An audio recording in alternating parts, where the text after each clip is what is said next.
Hello दोस्तों, skill Hindustan automation में आप सभी का स्वागत है। आज हम बात करने वाले हैं रिले बोर्ड के बारे में, क्योंकि ये बहुत ही इम्पोर्टेंट पॉइंट है। हमारी जो ऑटोमेशन के पैनल बनते हैं ना, पीएलसी पैनल या फिर किसी भी ऑटोमेशन से रिलेटेड कोई भी पैनल बनता है, उसमें रिले बोर्ड लगता ही लगता है, क्योंकि बहुत ही उसकी इम्पोर्टेंस है।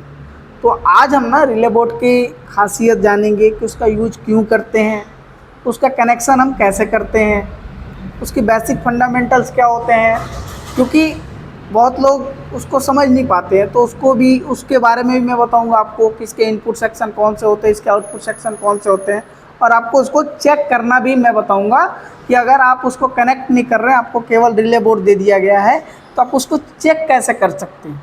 ठीक है, तो आइए अब देखते हैं हम रिले बोर्ड को। ये दोस्तों अपना है रिले बोर्ड, ये कनेक्टवेल का है। IMRE 1SS8/24 मॉडल नंबर है इसका। ये जो रिले बोर्ड है दोस्तों, ये 8 पिन रिले बोर्ड है। जैसे 8 पिन कैसे है तो पहले बता दूं, यहाँ पे आपको ऊपर 8 ये रिले दिख रही हैं, 1 2 3 4 5 6 7 8, यानी कि 8 पिन रिले हैं। ठीक है, तो एक चीज़ें तो कंफर्म हो गई कि जी हमारा ये रिले कितने पिन का है, तो 8 पिन रिले है। दूसरी चीज़ कि हमारा ये जो सेक्शन है, ये इनपुट सेक्शन होता है, जहाँ से हमारी पीएलसी को सिग्नल दिए जाते हैं, कनेक्शन किए जाते हैं। और ये दूसरा सिंक साइड जो होता है, ये वाला, ये हमारा आउटपुट साइड होता है, जहाँ से हम सिस्टम, यहाँ से वायर को कनेक्ट करके अपने आउटपुट को कंट्रोल करने का काम करते हैं। ठीक है, ये आपको रिले दिख रही हैं। रिले के ऊपर हमारा ये बाईपास मॉडल भी दिया गया है। दूसरा, यहाँ पे रेड इंडिकेशन, यहाँ पे आपको रेड इंडिकेशन भी दिख रहे होंगे। जो रिले यहाँ पे एक्टिव होता है ना दोस्तों, वही इंडिकेशन यहाँ पे ऑन होता है। ठीक है, और लास्ट चीज़ एक बहुत ही इम्पोर्टेंट, यहाँ पे ब्लैक ये जो चीज़ें लगे हैं ना, यहाँ पे देखिए 2-2 पिन करके सब जगह निकला हुआ है, हर रिले के 2-2 पिन निकले हुए हैं। तो इस पर जो ब्लैक लगा हुआ है, उसको हम बोलते हैं जंपर। ठीक है दोस्तों, उसको हम क्या बोलते हैं, जंपर। अब मैंने बेसिक चीज़ें जो इसकी थी वो तो मैंने आपको बता दिया कि बेसिक इसमें क्या क्या चीज़ें हैं। बाकी यहाँ पे देखिए पीछे अपना ये पूरा सेटअप है, जिसको हमारा चैनल होता है, जिसके MCB चैनल, PLC चैनल, उस पर हम इसको माउंट करते हैं। ठीक है, अब देखिए इसमें क्या क्या चीज़ें दी हुई हैं। तो सबसे पहले हम बात करेंगे अपने इनपुट साइड के बारे में। इनपुट साइड में देखिए यहाँ पे कुछ नंबरिंग लिखी हुई होगी, आपको दिख रहा होगा, +1 -1, +2 -2, +3 -3, ऐसे करके नंबर लिखा हुआ है।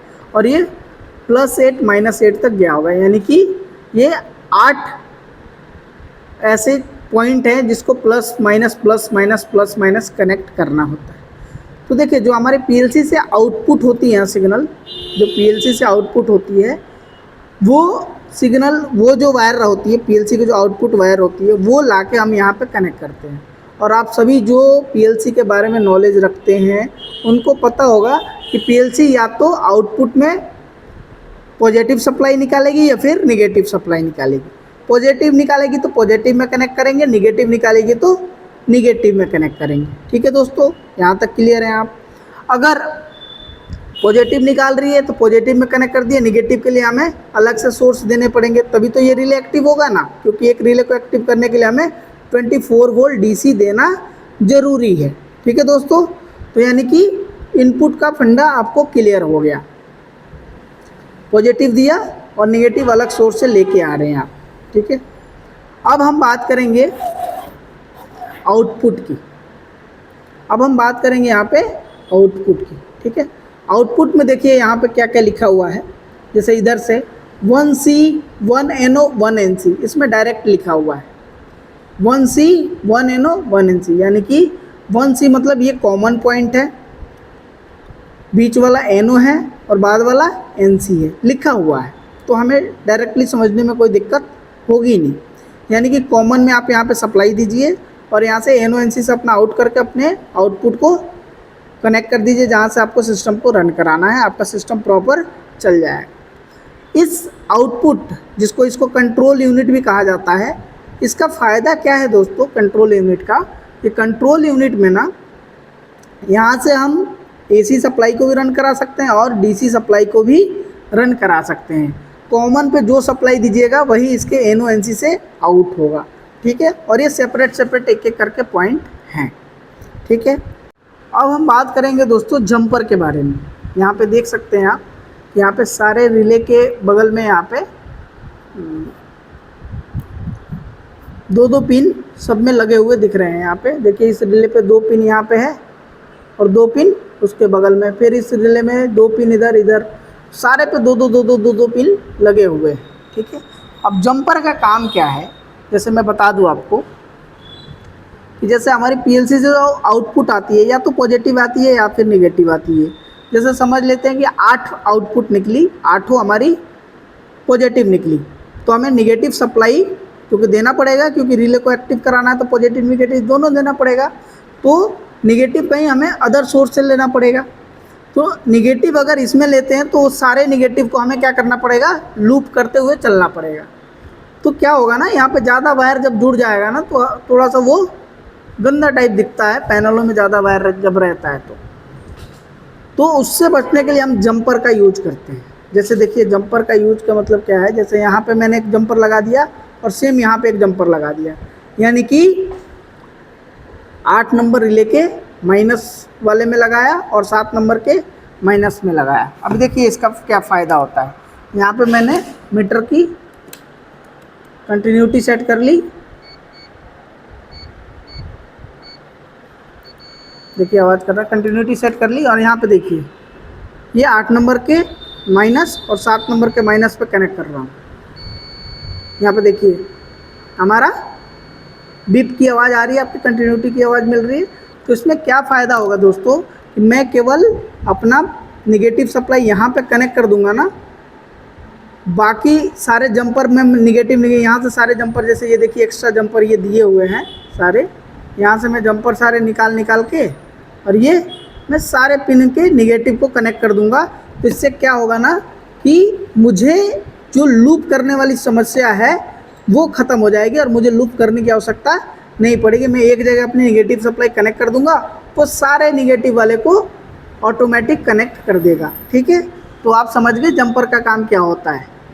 तो अभी हो गया हमारा इनपुट, आउटपुट और जंपर का काम। अभी इसको मैंने टेस्ट करके भी दिखाया कि कैसे आपको टेस्ट करना है, ठीक है दोस्तों। बाकी अभी देखिए ये दूसरा पॉइंट है इधर के साइड को।